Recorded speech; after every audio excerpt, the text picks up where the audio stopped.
quilt is one stitch at a time, made with love.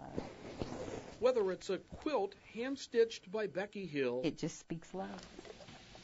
or a quilt block for a barn, painted by Brad and Carol Landry, the quilt is woven into Kentucky's heritage. It's got a wonderful history to it. The Landrys live in Stamping Ground,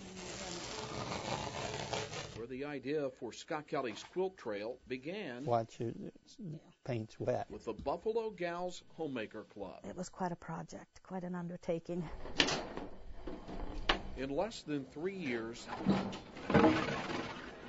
the Landrys have put up Yeah, that lines up real good there. 150 quilt blocks, nearly 100 of them in Scott County. She's just a good ground man, I'll tell you. Ground woman, I'll tell you. Just call them the first family of quilts. I love First Family of Quilts. That's great.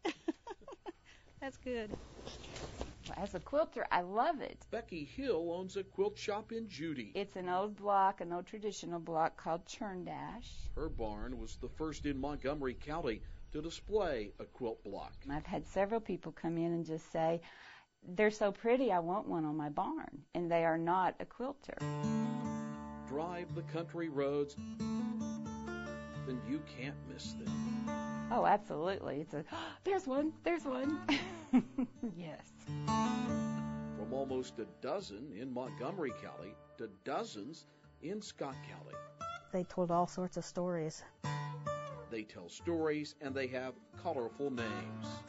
Pinwheel Star, Union Soldiers, Star of the Bluegrass, Carpenter's Wheel, Radiant Star, 8 Hands Around.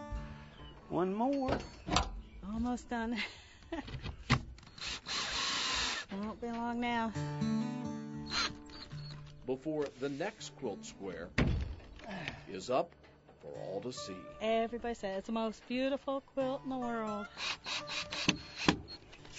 And that's the way we feel when we finish one. With photographer Paul Majonier, I'm Greg Stottlemyre on Kentucky's Backroads. It's quite a legacy to leave, I think.